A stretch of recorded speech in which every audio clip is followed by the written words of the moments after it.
Good morning from Connecticut. It's June 1st and the fireplace is on. Let's settle in and check out the dumbest scams this week picked up by Fraud Monitor. Here's a fake American Express website. If you try logging in, let's go give it a try. You get incorrect user ID or password, but what they've done is captured your attempt so they can try logging into the real website. You'll notice the URL here says blob followed by URL. This is a technique that criminals have started to use over the past couple of years to hide the content. If a lot of times they can just slip this content right through and display this fraudulent website without really anyone knowing. So if you ever encounter a website and you see blob in front of a URL, you don't want to visit it. They're trying to do something sneaky, so just go away. We picked up a handful of these fake DMV websites claiming that you have an unsettled toll and you have to pay for it, else your license gets suspended, all this kind of crap, right? And much like the other situations, you fill out this form and then you're brought to this payment page where, of course, you fill out your information and you're charged a whole bunch of money and they've stolen your credit card, your address, your name, everything. So stay away. And you'll notice there's a couple of here. There's California, there's a couple of New Yorks. They're all pretty similar. Here's the same one for California drivers. And much like the other one, you'll see they've registered the domain gov-ugz and the previous one gov-floj.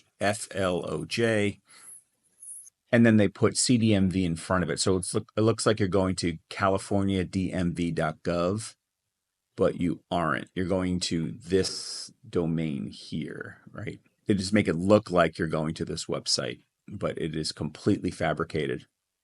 In a similar fashion, you have the same method for the EasyPass New York. They've registered com-ldkr.win, and they put EasyPass New York in front. So they try to trick you into thinking this is, again, the real website. Next up are two examples featuring the Navy Federal Credit Union.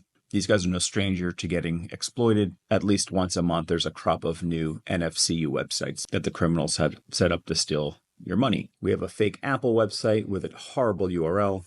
So then we have an example here of criminals trying to get you to give up your secret recovery phrase for your crypto wallet. And as you know, if you do that, you're handing over your wallet to them. You can basically kiss all your money goodbye. Once they have your phrase, they'll be able to open your wallet, drain your accounts, and you'll be left with nothing. And there's no way to get it back. So they'll use phrases like regulated financial services company committed to complying with laws and regulations. They'll throw out KYC or know your customer requirements to fulfill these obligations. They try to trick you into saying that, giving up this information is safe, but it definitely is not. Please do not give up your security phrase, only under very specific circumstances. There are only a few situations where you'll want to use your secret recovery phrase, like in a case where you have a new browser or you want to open up your wallet on your phone versus your desktop.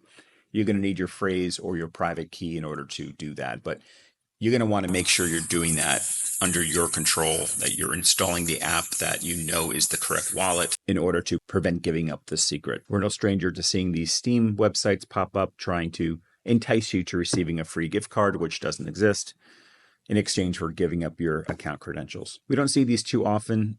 If you're familiar with Rackspace, they're a hosting company. So if you are sent to this website trying to get you to log in, they want to take over your hosting account. And here's a new bank that I haven't seen spoofed too often. It's Banco Promerica from Costa Rica. Just another example of trying to steal your account. And then finally, we have Swiss Pass. This is the Swiss Rail Service, or SBB. In this case, they're targeting German customers and attempting to grab your credit card information and steal your identity. That's all I got for today. Thanks for joining. Please like, subscribe, share with your friends, and always know before you click.